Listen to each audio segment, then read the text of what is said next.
Good evening. It is Thursday, the 14th of December, 2023, 8:30 p.m. almost, UK time. It is actually the 15th of December in Sydney, which is where my guest is this morning for her. It's 7:30 a.m. And she's someone that I've recently connected with, and she did an amazing mix for the 45-day uplifting mix, but also it was a place called home because it was all to do with cumbia and Colombian music, which is where her roots are. So it sort of gathered both sides of being a mix about her home and where she used to call home, and also a mix because it's an uplifting mix because it's really positive and great vibes all the way through. And then we got chatting a little bit about the show, and it was felt that it would be a great idea to have her on the show and find out a little bit more about her. So without further ado, we have Foxy Fuzz. How you doing? Hola, thank you very much. Hi, Criztoz.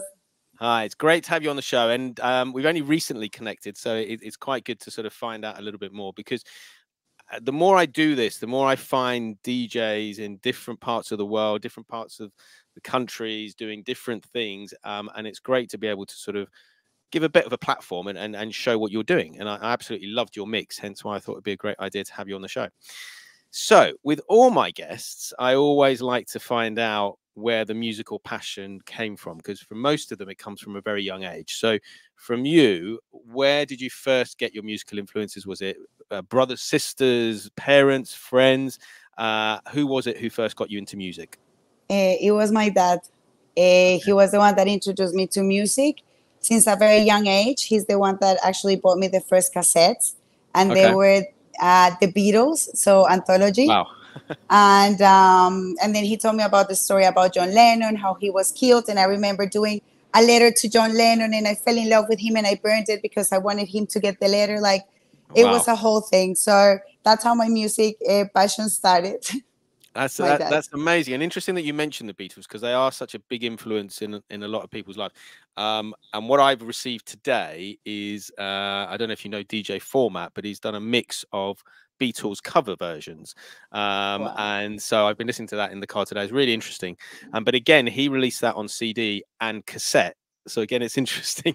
The sort of back in 2023, people are still buying cassettes. And yes, cassette is a new format that is actually coming back. Like now, a lot of the friends that I have with record shops, they're now bringing cassettes, and there's people that actually are like, "Hey, do you have the cassette of this and that?" Like it's something that is coming back. It's really interesting, isn't it? Because the format for quality was never anywhere near vinyl, and certainly nowhere near CD. So it's interesting that people still want something tangible to hold and to own, as opposed to just an MP3 or a stream, isn't it? And I think that's part of why it's good for collecting.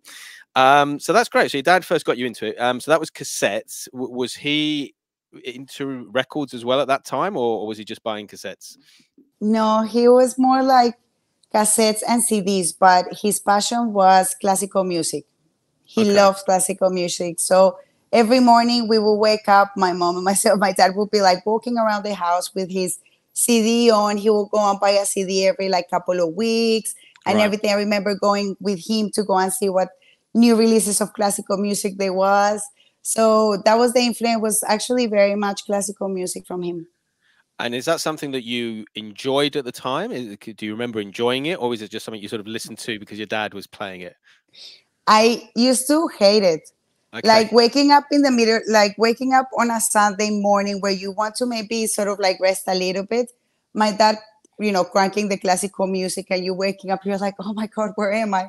So it wasn't enjoyable at that time, but those are the moments that I really miss and that I cherish. And I wish that I could have enjoyed them a bit more, but hey, like it's a journey life. So I cannot really dwell on it. No. And are you into classical music now? Is that something you're into now or not yet? It has its mood. So every kind of music has a moment in my day or in my life or in my week. So it depends of anything. So if I really want to sort of like downtime, you know, really relax, I will put some classical music. Okay. And I guess it's great that you can then have that connection with your dad going back all those years. So that is amazing. Because I don't know the names of the songs. So it would be just every once in a while, I'm like, whoa, what is this? And then I will see, or I will not know the song. but the rhythms and the song will remind me of my dad or something like that. So it's really Yeah. nice to discover those kind of things. Yeah, and it's amazing how powerful music is in the brain. That especially music, I assume it's for everyone. Obviously, as a DJ, I know if I've heard a song before, I know that I've heard it. I might not know who the artist is or what the song title, but I know if I've heard it before because it's somewhere in my brain. And Yeah. I guess it's the same with that. If you suddenly hear something that your dad used to play, then it takes you right back to that moment. Cool. So you would go to the record shop with your dad, and he would buy these classical music. Would you ever be given an option to buy anything? Would you be allowed to buy anything or not? Not, I wasn't really that interested in sort of like going and discovering new music, but my dad would say, hey, we should buy this and listen to it. So he would buy like Elvis or Right. maybe another one of the Beatles, Yep. and sort of like maybe culture me in a different way that is not classical music. Okay. But then music as such for me to want to discover, that was maybe when I was 14, 15. Okay. And at that time, we discussed a little bit on air. I think you were still in Colombia at that time. Is that right? Okay. Yes. So, what music are you discovering at that age, in your sort of teenage years? Punk. Punk. Okay. Yes. So, long story short, I was, let's say, 14. I was angry with life. I was in a non-school, so I was a rebellious girl, and I was like, I want to meet new people. So I decided to go into the Scouts group. I was a Okay. Girl Scout. So, and then I remember there was some guys at the back always waiting for everyone to finish just to hang and everything. I was like, they seem kind of strange. They dress in a very particular way. Right. So my curiosity was to go, and say hi, because the scouts group was in the school of that they were from. So they were just like, that was on a Saturday, but they will still go and hang. So that's how I met Right. my first, I guess, musical friends. And they were very influenced by punk, but punk rock. So that's when my journey with punk started and music. So when I And is started to chat to these guys that were just hanging after the scouts. Cool. I'm going to say hello to Twitch Twitch Slaps, one of my amazing moderators. So hello, Twitch Twitch. In terms of the punk music, then was that local Colombian punk music, or were you listening to stuff, from example, for the UK and America? So personally, I went through the punk that was from Spain. Okay. There was more of a connection. I need to have a certain connection with music to be able to get really into it.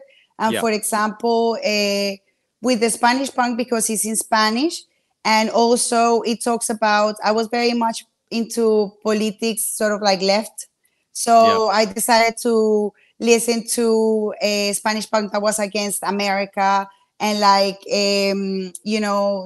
because like there's a lot of influences from America in Latin America, so you see inequality and everything. So these bands were talking about this and singing about this, so that's when I got more of I was able to to have a contact with it.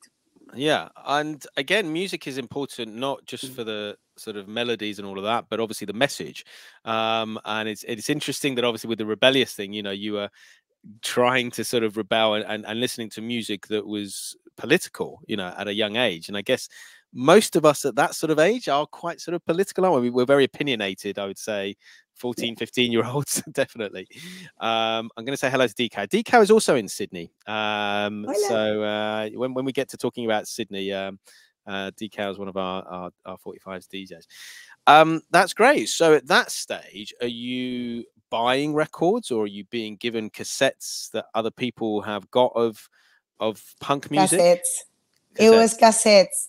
And we were sharing it around, and also CDs. So you could record the CDs into the cassettes. Yeah. And I remember that was a whole thing. So we would just pass around music, and that's how you were able to discover music. Because internet, that wasn't much. I mean, you wouldn't use internet as you can use it now to research music. So it was more like what you could find from here, from there, or have you listened to this band, and then you will listen to someone say, oh, this is a new band that I discovered, and you're like, hey, where can I find that? And I guess the ability to then just record it onto a cassette and give it to you is sharing. It's a bit like we share a link now. Oh, go and check this band, or go and check this. Then Yeah. it had to physically be on a cassette, wasn't it, to sort of But listen then to it? I remember as well, you could actually then started to download the files and then you can burn them into cassettes. I remember Okay. that was another thing that you could actually do. And I remember doing that as well because we would actually, from those sites that it was like, sites that you could just download stuff, but it would just download a virus or something. So yeah, Yeah, that was that always the one, problem. those ones. You could always get the music, but you didn't know what it was going to do to your computer. Exactly. And lots of viruses. And I guess that was probably the early days of sort of Napster and sort of Yes. all the sort of download companies from there. Cool. So you're sort of collecting, and obviously you're being given music. Does there come a stage when you start to play that music out, when you become effectively a DJ, or does that come a lot later? That comes a lot later. That's in my 20s. So that's in my teens, and I'm still in Colombia. It all started when I started to LimeWire. LimeWire, Yeah, yeah. that was another one that I Yeah. used to actually use as well. But then it all started for the collection of the records here in Australia in my 20s. Okay. So, and then I Yeah. think you said you moved to Australia about 15, 16 years ago, something like that? Yeah, about 16 years ago. I sort of like lost count in my 15 years or something, but yeah, that was some time ago. And you moved straight from Australia, from Colombia to Australia, and you're now in Sydney. Yeah. Have you always been in Sydney, or have you moved around Australia? I've always lived in Sydney. I've thought a couple of times to live in Melbourne. I love it there, but it's just a bit too cold for my liking. So Sydney, it's Okay. good enough for me. Yeah. Yeah, I've heard. Pretty Well, good. I've been to Melbourne as well, and I think it's a lot more your European sort of temperament than necessarily the Australian temperament, from where I can gather. And I know Sydney is certainly much Yeah. warmer. Okay, so you're in Sydney, and then you start sort of collecting records. So are you still into punk, or are you moving into something else by this stage? So that was when I was like 15, 16. Then when I finished school, I started to discover psychobilly, which was like Okay. rockabilly with punk. I was like, wow, this is pretty cool. Yeah. I like the fashion. And I was like, I started to really get into MySpace back in the day. So I got in contact with some people here in Australia because I was like, okay, I'm going to move over there. I don't know anyone. Music, it's such a big thing in my life that I need to sort of like not be part of the scene, but know people where to go to concerts or listen to music or do things. Yeah. So I remember making contacts, and that's when I met my really good friend Steffi. And I came to Australia, and I remember the first time that I met everyone was in a Tiger Army concert. Okay. So I came to Australia when I was 18. And I remember I started to sort of like search of what was, the bands coming, etc. And I remember I missed the Meteors for I think like a week or so, and I was like really sad. And so I ended up meeting a lot of my friends through psychobilly music, and then we found this club in Sydney. Okay.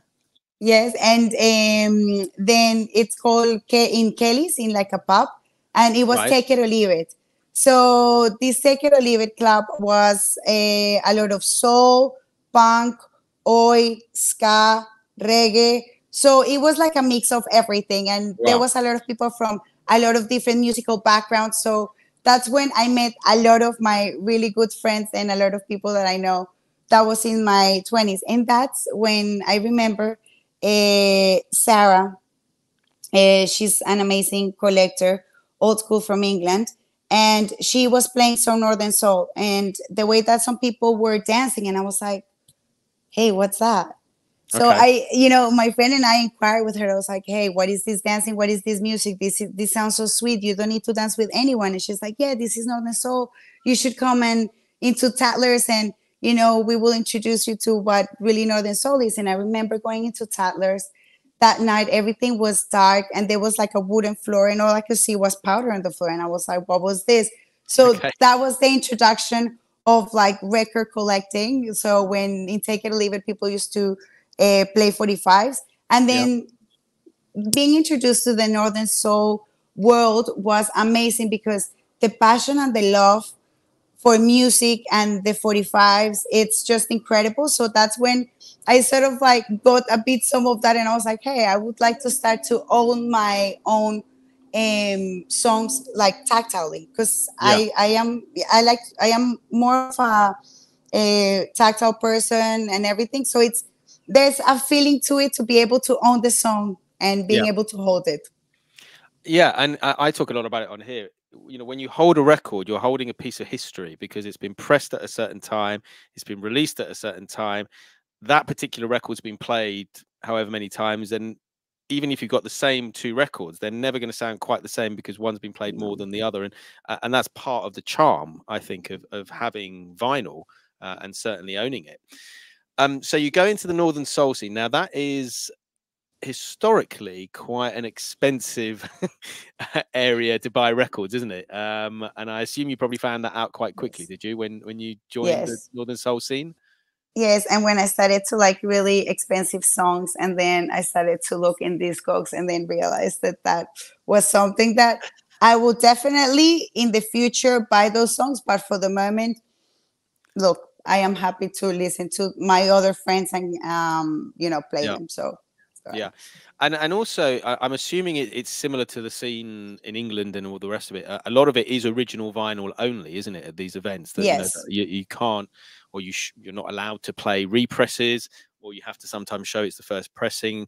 And I think certainly here there's certain events that have like a camera over the decks to make sure that people are playing the sort of original vinyl. Now I haven't heard that part.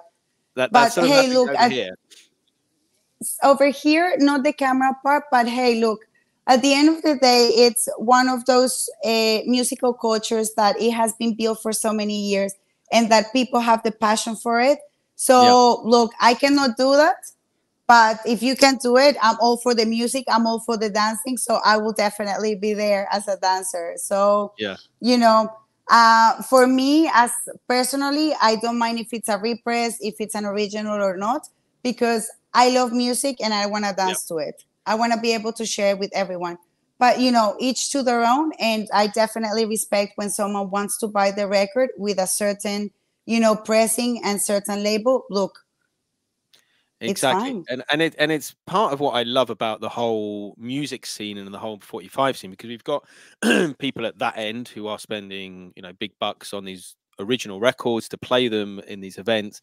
And then you've got people who go and buy things from bargain bins or like charity shops for like 50p or, a dollar or whatever. And I love that it's still music and we're all connected in that way, playing vinyl. That's the thing that connects a lot of us together, isn't it?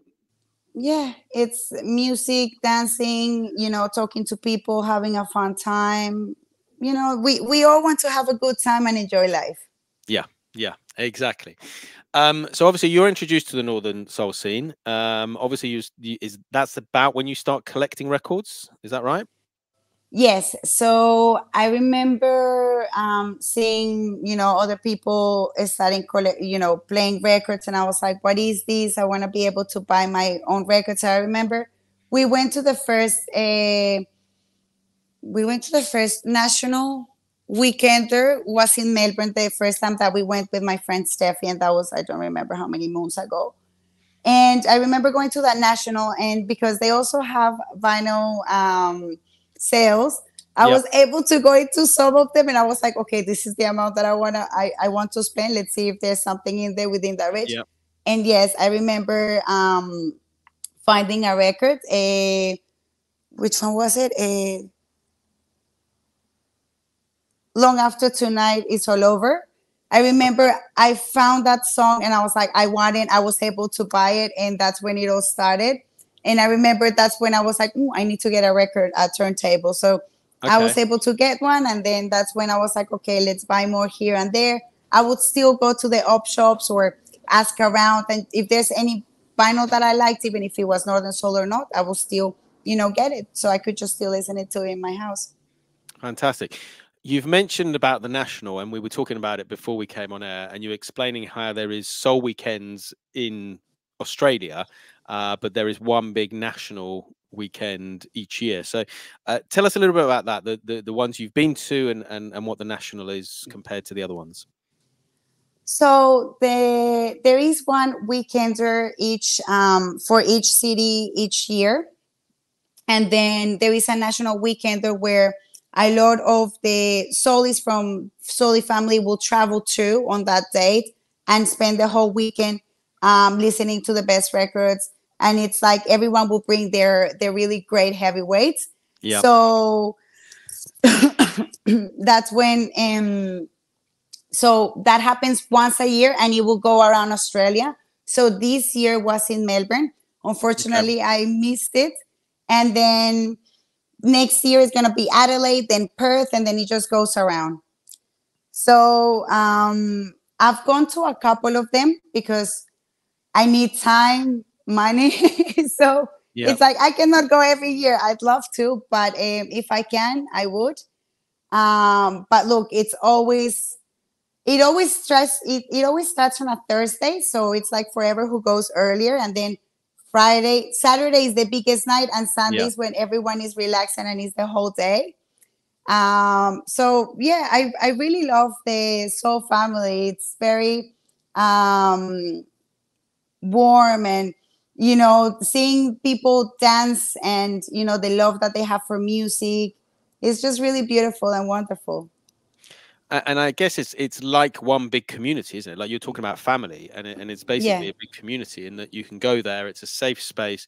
You know, there's going to be good music. You know, there's going to be people into the same sort of thing as you are, and like your tribe, effectively, you're finding your people because they're into the same sort of music, and I guess there's a lot of that at these weekends as well.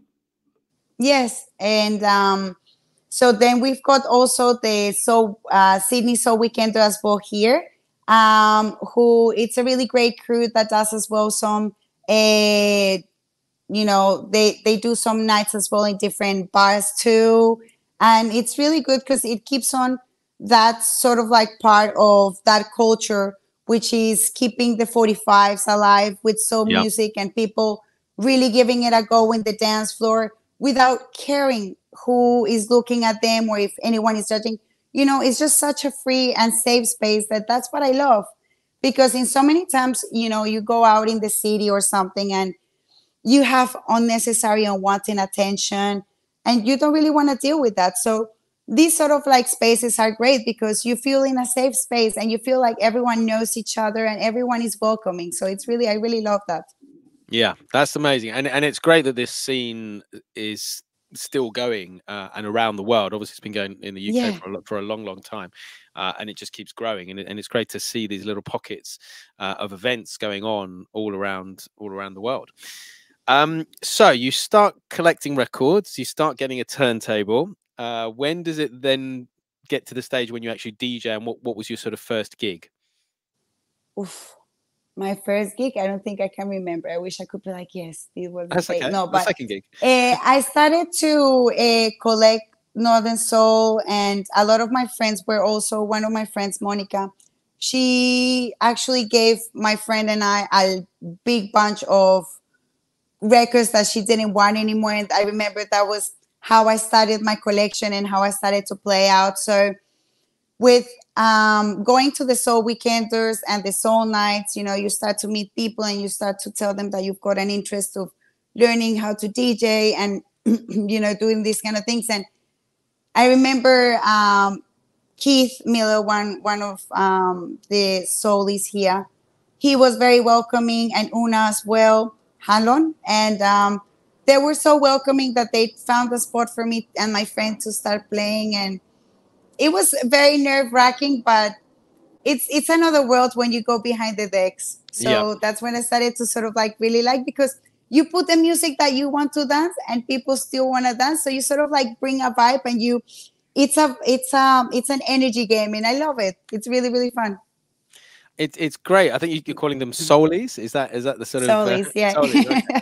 Um, and you mentioned, I think, that you were talking about wanting to learn to DJ. So did you get help from them? Did people give you sort of tips as to how to Yeah. DJ, and were you given sort of training from an early time? I mean, when you think about training, not training as such, but when you see what they're doing, because I remember standing behind them or just going next to them and just seeing what they do or how they Yeah. change and what. So it was something that they were like, yeah, do it. And then I remember my friend, she started to play before me. So she had a bit of an idea. So we were sort of like bouncing from each other's tips and learning how to DJ. And still now, like, there's still things that I keep on learning, and, we sort of like share around, because you don't know everything. No, no, and you're constantly learning, and it's one of the beauties that we've got on what we do in Twitch, because we're constantly watching DJs. And one of the things is obviously the music they're playing. We're like, oh, I need this record, or what is this record? But also it's seeing how they DJ and thinking, oh, maybe I could try that and see if that would work in how I DJ. So like you say, always learning, constantly Yeah. learning about music and about DJing and about how to DJ out and entertain a crowd and keep them dancing, because like you say, I guess at a Northern Soul event there's a lot of pressure to make sure that people are dancing to the music, because that's what they're there for, isn't it? Exactly. There's a lot of pressure, but when you're there, is something different. At the end of the day, everyone's having a good time, and songs don't really have to be super pumping to be able to enjoy them in these kind of events, and that's what I love as well. So it doesn't have to be just like boom, like, super high BPM or like really high tempo music. No, it can be a really soft, slow song, and you will still pour your heart out dancing to the song. And that's what I love about music and these kind of spaces where you can just release your sentiments in the dance floor. Yeah, and escape reality, isn't it? That's the thing. You're going in there, you're in a place with other people who you can just forget your troubles, hopefully, and that's something important, especially when we get to sort of mental health issues and things like that. Now, when we talked about the show, obviously I mentioned that I have this show, and we can talk about mental health, and you were very keen to do that. And again, speaking before we started, you said that it was very important around the time of the pandemic. So do you want to sort of talk us through what was going on sort of just before the pandemic and how things changed? Yes. So actually, it was it was a big change for me, the pandemic, because not only 4 months ago, so it all started, I think January, February of, I don't remember what year, but then before that, 20, I think, yeah. I had only been 4 months out of a relationship where I was living by myself for the first time in my life. Right. And I had my dog. So 4 months in of that, COVID started. So I am a very much of a social person, and, keeping myself in the house and having only one friend to go and visit, because they will allow you to go and visit one friend if you live by yourself. Okay. So that was very much a strain in my head. Like, I was feeling very lonely. I was sort of like maybe losing touch with myself. I wanted to discover myself because I was newly single. So that's when a big journey started, and Latin music was a big part of this journey, because I started to buy records online of Latin music. So I would just get them through the pandemic, even though there was like a back wait for such a long time afterwards. But luckily I was able to even talk with some friends, and that they have record shops. So I was able to go and get some records as well. So that's when I started to have a connection with Latin music and connect with my roots, because being so secluded and everyone having their own issues, because it wasn't you only having your issues, everyone else. So if you live by yourself, you weren't going to go and call your friends and say, hey, look, I feel like this, because they will be feeling the same way in a different way. So it was something that people had to deal within themselves. So I discovered Latin music, or no, I didn't discover it. I knew about it, or I've listened to it. And I started to listen to a lot of salsa, cumbia, and I was like, oh, I love this music. Why don't I get more into this? And that's when I started to collect more and more and investigate more. And I decided to do these weekly tune videos. Okay. The tune of the week. Okay, so tell us about that. So how did that start, and where was it? What platform was it on? So it was on Instagram, and it was every week. And the concept was to have a song that I would pick from a record that I have and present it and dance to it. But then with time, it evolved into me investigating more about the artist, more about the song, and giving more information in my videos. Because, if I was able to, because people were saying, we love these videos, you're bringing happiness, and that was really good for me, because somehow I was being able to make people have a good time. And that's what I've always liked and always been in my life. I've been very cheery. So this was a way of me being still myself, but through COVID. So I still do it every once in a while, because right now I don't have that much time in my hands. Yeah. But it's always in the back of my head going like, where can I do this? When can I do a video? So yeah. It's amazing that obviously the pandemic was terrible for a lot of people. A lot of people died, and obviously it was very difficult mentally. But it's amazing as creatives how a lot of people found a creative outlet. And obviously I found Twitch, I found doing talk shows, things like this, and getting connected. It's interesting that obviously you started something where you were talking about records. And I guess the encouragement from other people saying, this is great, this is brilliant, that must have helped you on a mental health level to say, yes, I should carry on doing this. So that must have been good. And like you say, being on your own and sort of being indoors, that must have been good, having that connection. Yes. Luckily, also the government was allowing you to do some exercise, so I was able to do that. So I think exercise is a very big part of mental health. So music and exercise got me through COVID. And friends. Yeah. And when you talk about exercise, do you mean the dancing that you're doing with the videos, or do you mean other specific types of exercise? I run. So, you run. Okay. So something like that, or just do some weights. Because I don't want to go into this too much, but I have been not diagnosed with ADHD, but I've gone to psychologists, and a lot of friends that do have this, they have been, they're wary of this, and they're like, hey, you might have ADHD. So a way of me being able to deal with my hyperactivity, because I'm very hyper all the time, is actually going out for a run or listening to music. So there's a creative side of it. So yeah, doing these kind of things do help. Yeah, it's interesting you mention ADHD, because I've spoken to a few DJs before, and quite a few may not necessarily have been diagnosed, but certainly have got traits of ADHD, and I'm pretty sure I've got some traits of it as well. And being a creative, you're always thinking of things and coming up with ideas. And I think, like you say, being able to sort of channel that and go and run or do some exercise, just sort of hopefully levels things out. And I think it's a good thing for your mental health and also your physical health, isn't it? Exactly, yes. Because I think exercise for me, we're talking about mental health. My dad passed away 6 years ago, and that's when I started to run. So I was able to sort of like understand my morning process and everything through running, because there was so many things, so many feelings, so much energy that I didn't know what to do. So running was a way of me trying to understand. And after doing that, now when I go for a run, I'd like to plan my day. So I'll wake up earlier in the morning to go for a run with my dogs. So I can just be like, okay, I have to do this, and this, how I'm going to do it, and have an idea. And that actually helps me as well through my day. Amazing. Yeah. That's even better in a way. And it's interesting, obviously, that you've been able to use that for the grieving process, but also now to adapt it to sort of help you. Because I guess you're just able to focus. When you're running, you're running.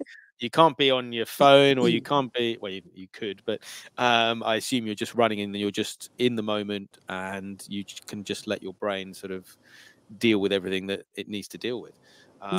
And are you like a long distance runner? Are you sort of marathon sort of type, or not quite there? I want to say I could do a marathon, but I've only done half. Okay. I did.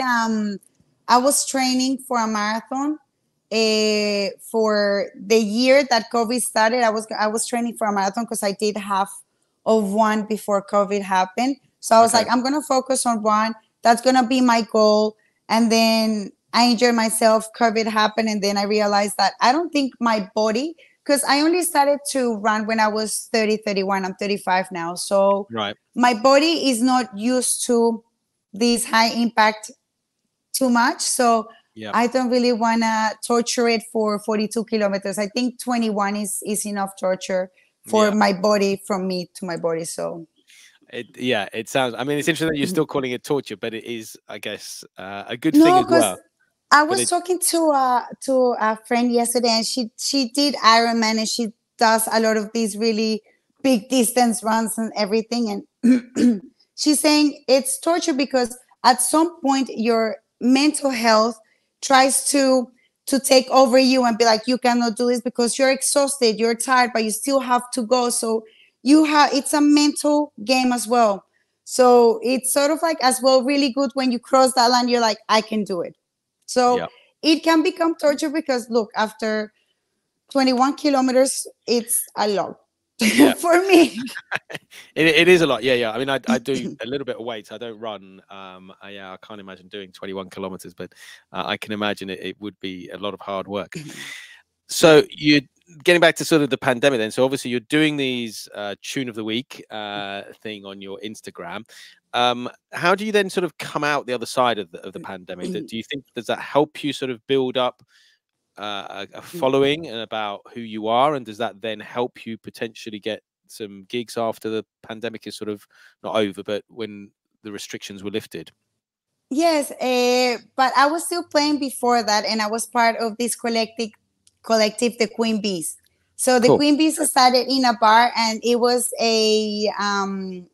it's a non-binary female crew that it's just DJs that bring their own spice, so it doesn't have to be a specific genre. So Okay. it was, the idea was to start sort of like a group of empowerment. So we were every month we would go and play. So we will take turns, and it's still happening. So there's still like a monthly of the Queen Bees at the Hive Bar here in Sydney. If anyone in Sydney is here, there's still that happening. Cool. So from there, we still did parties, and I was able to get very close to some girls, so that actually was able to build more, I guess, networking and family within the music through COVID. So after Okay. COVID, because we were so, I guess, incarcerated in our houses and in our lives, we wanted to express ourselves. So there was a lot of little gigs here happening, or like even in Twitch online. So a lot of people wanted to really go out and play, but there was not a lot of, I guess, bars that were opening and giving the opportunities, because a lot of, unfortunately, a lot of businesses, were really damaged by COVID. Yeah, really So decimated. Yeah. it was more like trying to find outlets where you were able to play. And by being part of this collective, we were also doing warehouse parties, etc. So, you know, it was a good time after COVID, because it all started to activate. And now I think is when Sydney is really starting to sort of like grab force and going to stop being a nanny state, because unfortunately after Yeah. COVID, we had a lot of, or even before COVID, we had a lot of regulations that were restricting us to go and party after certain time in certain areas. So Yeah, that's right. Yeah. hopefully now, with what is happening music wise, and people having more of a, I don't know, a wider, don't know, I feel like after COVID, people really want to fight for what they want. So I think in the Yeah. future, I think Sydney is gonna grow very big within the music again. Yeah, that sounds great. I'm going to say hello to Shoestring Sound, who's just raided in with a load of people. Thank you for doing that, and thank you, Johnny Sod, as well. We're here talking to Foxy Fuzz, who's in Sydney. It's interesting. I pick up a couple of points on there. It's interesting because obviously you said the Queen Bees was happening before COVID, and then obviously during COVID it sort of went online. And you mentioned, I think there was some Twitch streams and some other streams. Is that right? Yes, so that was another outlet for people to be able to connect and share the music. Was even doing Instagram lives, Facebook lives, Yeah. Twitch. I don't know if there was any other outlet, but yeah, there was a good source of actually, still doing what you love, but Yeah. in a different way. And it's good that obviously that community still firstly continued, but I assume grew a little bit over the COVID period. So when you Yeah. then came out the other side, you had a ready-made community to go and have these events, and it's similar to what we've done here. You know, we've done it on Twitch for a long time. We then started last year doing the odd event. This year we've done a lot more events, and it's so cool bringing these people and seeing them and meeting them in person and hanging out. The friends that you've made online and over the last few years, but now you see in person. And for us, it's a bit like meeting an old friend again. You know, you haven't seen a friend for like 20 years. Yeah. There's no sort of small talk or anything. You're just straight into friendship. And I assume it's similar for you with the people that you've connected with over the last few years. Yes, and I remember having these parties in Twitch. I don't remember what the name of they were, but a lot of people that I didn't know before and I know now, I met through there. So we were Yeah. all partying in our own houses, but I guess we were still commenting. Yeah. It was such a fun time, you know, that we as humans try to do as much as possible to stay connected. Yeah. So, and It, even now, I was going to say that you can still have those connections where you can still meet them afterwards, because the internet is so reachable that I'm still doing that. For example, last time I was in Melbourne, a lot of people I've been speaking through years, I finally met them. yeah. So it's still something that we do, and it's really good. It's great. It's amazing because we've built up these friendships, and we have it with people who aren't even streamers, who aren't even DJs. They just happen to watch the streams, and then they've come to a live Yeah. event that one we did in Cambridge. There's a few viewers came along, and it was interesting to meet people that you only knew by a sort of chat name in Twitch, but you'd spend a lot of time talking to. And you hadn't seen them because they weren't a streamer, and then obviously meeting them in real life. And like you say, it's so good to connect in person. We took it for granted before COVID, and now we really appreciate that human connection Yeah. again. It is. It is very important, human connection, I mean, not for everyone, but for myself. It is something that I guess it is necessary for me to be able to be okay. I need to be able to talk to people, or, smile to someone, or just have a Yeah, conversation. It is very needed on a daily basis, I guess. definitely, definitely, and it's one of the things we've got with the Twitch community. I've sort of got it on all the time, and you just go in and you see your friends and you chat and you catch up, and it's almost like you're in the same town or the same city. Yeah. Right. Let's sort of get back to how we connected. You recently did a mix for 45 Day. Excuse me. And as I said at the beginning, it sort of crossed the two current projects I've got, which is like an uplifting mix, which is obviously all about sort of lifting the spirits and helping mental health, but also a place called home, because it was largely Colombian music, which is obviously your roots. So tell us a little bit about that mix and how that came about, and some of the artists. And I know it's a specific label that you chose, but some of the songs that you particularly like. So it was the 45s was, I was talking to my friends, because I've got two really great friends, Mr. Cuchuco and Tropicante. Mr. Cuchuco said that he was going to be watching this, so I'm not sure if you're there. Hola. Okay. So with them too, I said, hey, look, there is like this 45s project, and I was thinking, because they've got this channel on YouTube called Tropi Stories, and what they do is that they have DJs showcase for an hour their records. So they will curate a playlist and they will play it, but you won't see their face, but you will just see the hands, the decks, and basically Okay. the side. Yeah. So like a So camera from down, yes, pointing down camera. Yeah. Cool. exactly. So I said, look, there is this little project. Should we do something together? And they're like, yeah, why don't we do a 45-minute 45? Okay, of what? Let's do Fuentes. Yes, let's do Fuentes. So Fuentes is one of the biggest label in Colombia, and it was very much focused on cumbia. But then through the years, as the music has changed, the label as well. But I remember they had but now as of late they're doing it again. So this year they started the cañonazos, Okay. 14 cañonazos. So it's like the best songs of the year in an album, in an LP. So you Okay. can find them from like so many years behind, and they will have the best sensational like music that you will play for a Christmas and New Year's. So we decided to take some of the songs from the different periods and putting them, because this label also had different projects like Afro Sound, And then there was, for example, Fruco is one of the artists also that was in this label. So a lot of different artists went through this label. Like this is one of the biggest labels that there is in Colombia. Yeah, yeah, and it's amazing. I know I've got a few, and listening to it was brilliant because I love music from around the world, but I love cumbia, I love Colombian music. Yes. We had, I think it was Miss Soul Turner was on a previous show, and she's based in Colombia, Yes. and she was telling me about the scene there. And yeah, I mean, it's a brilliant mix, and obviously, if people want to listen to it, it's on the 45-day mix cloud, and definitely check it out. And it did quite well. I think got quite high up in the cumbia chart. I think maybe number 5. Yeah, you sent it to me, and I was like, "Oh my god, that's amazing! It's pretty good." Quite high. Yeah, it was all well. It cool. was made with love. I think that when you do things with love, and when you put, effort and head to it, and your heart, I think things work. Things do happen, yeah. And in addition, there's obviously the video version of it as well. So that's on YouTube as well. So if you want to watch that back, you can do that. But that was great. And sort of leading on from that, on this show, I always ask guests to pick out 3 45s that lift their spirit. It comes from a question that Mark Lancaster asked on the very first show when he said to the guest, what records lift your spirits? And we've done it ever since. And I know you've got 3 that you've picked out. So do you want to? I've got 2. Two's fine. Two's fine. 2's better than 3.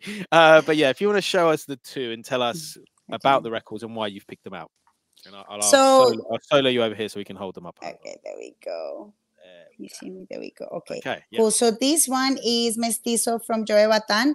I love this song because it talks about how multicultural the world is, how we are all the same, that we're a rainbow family, he calls it. And I love that Joe Batan is a big it's a big influence in my life because of his love and passion for music. You can hear it through his records. So I think this song is a very positive song because it talks about being a rainbow family and just sort of like multicultural. And when is that from? Is that 60s or 70s? This is actually, I think, 70s. It's 70s.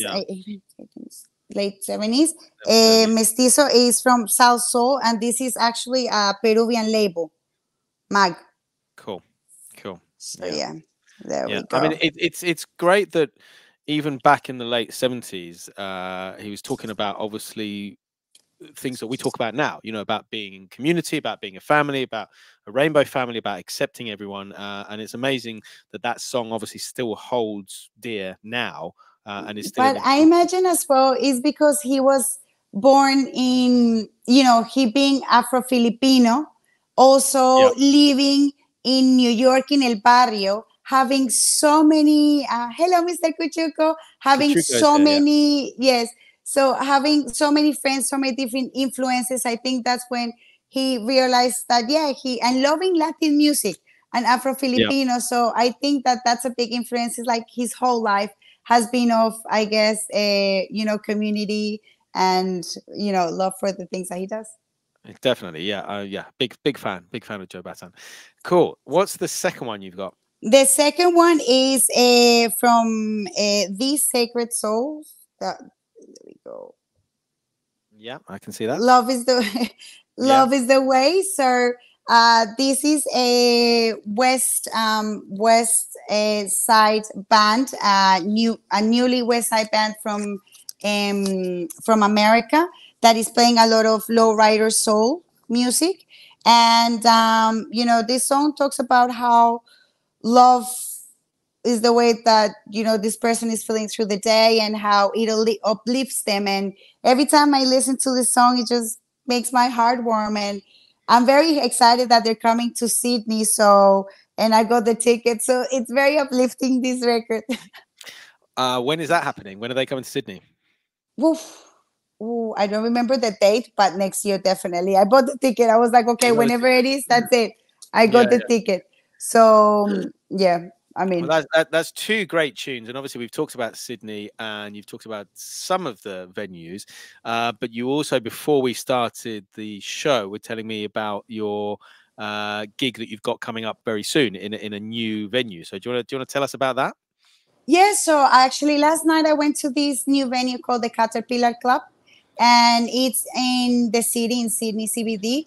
and it's got the longest bar, and it's got like more than 1,000, or I think it has like 10,000 vinyl against the wall. Wow. So I went there, and one of my friends have invited me to go and play today. So I'm going to be playing today from 7 to 9. Wow, it's amazing because I went yesterday and I was like, I've never seen something like this in Sydney. Something that Sydney has been missing and have been wanting for a long time. When you love music, you go in there, you're like, wow, so many vinyl, and everything is just beautiful. And is it like one of these? Because I know there's Dante's Hi-Fi, I think in Los Angeles, where you can only really play the records that are in the venue. Is it that sort of venue, or can you take your own records in? No, you can take your own records in. Even though I heard yesterday that some of my friends have their records in there. Okay. All right. So they can go and pick their own records from there. Yes. So it's quite cool. But no, I can bring my own records. Because it's almost like a musical library, isn't it? I guess, Yes. especially if it's music that's been curated or collected by and certainly put up there. And I'm assuming they've got a decent sound system in there. Yes, and the turntables as well, and they've got a mixer. The mixer is a Condesa, so Mehdi has done that particular one, especially for that bar. Okay. How are you in? Because obviously, I know that's a rotary, isn't it? A rotary mixer. That's right. Is that your preference, or do you not mind what type of mixer you use? To be honest, it's a new world that I have started to discover just for the last Yeah. year of what the sound.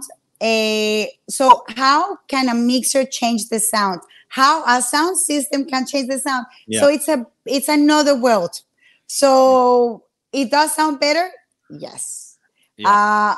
Would I love to have one? Yes. Is it my preference? Look, if it's there, I'm loving to play it. So yeah. Yeah. I'm not. I think I've had to go on a rotary a couple of times, but it's not something I'm there yet because of the way I sort of mix and the sort of mix it's a the music different way. yeah, it's a complete. It's probably more for people who blend music a lot more. I'm sort of more from the sort of hip hop background, so I'm more scratching and cutting rather than sort of blending. So you couldn't really do the whole thing, so you would just have to do the you can't. Yeah, it's very different, isn't No. it? But it's interesting because again, it's another niche, and on Twitch, for example, there was, I don't know if it still exists, but there was a specific raid train which was just people with rotary mixers, which is interesting, and go from there. And as Benny Gogg says in the house, he says rotary on house music is beautiful for long blends, and yeah, I mean house music is perfect for it, because obviously you can sort of blend that in. So yeah, so that's a great thing. Another thing we do on this show is Confectionery Corner, and again it started again on the first show. Danny Bounds made a comment about Nice biscuits, NICE biscuits, and then we've always tried to get sweets because we're all of a certain age, we all like sweets and chocolates and things like that, and it's interesting to see sweets from different parts of the world. Now you've got something that you're going to show us, so tell us what you've got and what it is. So I have today Quipitos. So Quipitos. Okay. So Quipitos is a like milk powder with some sort of like rock. Not, I don't even say. How do you say it? Like it just pops in your mouth. Popping candy. Yeah. Popping candy. So it's like popping candy with a powdered milk. With powdered milk. Okay. That's interesting. Well, I don't know if it's like powdered milk, but I think it is. But it tastes like powdered milk. But yeah, it's really nice. So I remember my friend, he posted like, oh, I just got this delivery. My family just sent me this. And I was like, oh my God, you have Quipitos. Can you save me one? And he's like, yeah, you can have 3. So I've been saving them for like special moments where I need to have a popping moment. So yeah. Amazing. There's something about popping candy. There's a chocolate over here, Cadbury's do. I think it's called Marvelous Creations, and it's got like little jelly beans, and it's also got popping candy in the chocolate, and it's great. Mr. Kuchko is saying childhood in a 20-gram pack. It is. It's like I remember you put it here and then you lick it and you would end up with like your whole hand full of like milk. Yeah, no. Now as an adult, I imagine I would just go like that and that's it. Because the Yeah, way that yeah. you used to eat it wasn't very sanitized. That's definitely. We're getting sort of towards the end of the show, so that's been great. But what else have you got coming up? Obviously, you've talked about the gig later tonight. Do you have some more events coming up or more gigs coming up? Well, I do have these events that I do with a friend, and Mr. Cuchuco as well has played Tropicante as well. So it's with Mr. Sir Bolivar, and it's Discoteca Tropical. So Yep. it's basically an event that we're doing where we're bringing the rare Latin vinyl, and we want to basically showcase it in Sydney. And it's been a year that we've been doing this, and it's been great. The last one that we did was amazing. We had, I guess, 200 people in the venue. And next year we're gonna do one, maybe February, March. Let's see, because my my partner, he's actually in Colombia at the moment. He's actually getting married this weekend, so congratulations, Fabi, if you Wow. see this. Congratulations. Yeah. So that's one thing that I do. And also I have a very great gig that that I will be playing for the Australian Museum of History Wow. for one Sunday for 3 months, for 5 hours. So I don't know the exact dates. I will post it on my Instagram, but I can't believe it because I love museums, I love galleries, and I know how much of an impact they have had Yeah. in me, that to be able to be part of being in a museum, I can't believe it. I am very ecstatic with that. And I guess with a 5 hour set as well, you can sort of play a wide range Yeah, of music that you love. exactly. What do you think generally? What do you think you're going to be playing? Not particular artists, but any particular styles? Because it's 3 weekends, I was actually even thinking maybe doing one where I could play on Latin, one where I could play only soul, and the Yep. other one where I can just maybe, I need to think really about it. But it's free for me to play, and I want to do a really great showcase of world music if I can. Yeah, and it's an amazing opportunity. We've done gigs before in art galleries and things, and it's great because it's a completely different vibe. You're not trying to necessarily get Please, people to anyone. dance or make people drink more or make people stay. You're just literally saying, right, okay, this is you've got the art, now have the music that sort of goes with it, and yeah, that's an amazing Exactly. opportunity. That's going to be really cool. That is going to be great. Well, it's been fantastic talking to you. I'm just going to set the raid. We're going to go and see. Let me just set that going. Yeah, we're going to go and see Platt and Pat's official in Germany. But it's been fantastic having you on the show. If people want to watch this back, it will be on YouTube. If people want to listen back, it will be on Mixcloud. And as I said earlier, don't forget to listen to the mix. It's on the Mixcloud. It's also on YouTube if you want to check it out. It's a great mix. It's really uplifting, really celebrates Colombian music and that particular label as well. So thank you so much for being here. If you hang on there for a minute, we'll have a quick chat after the show.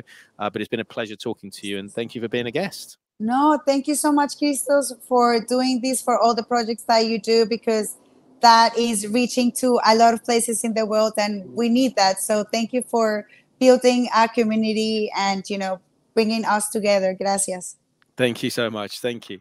Right, let us raid out, and we'll speak soon.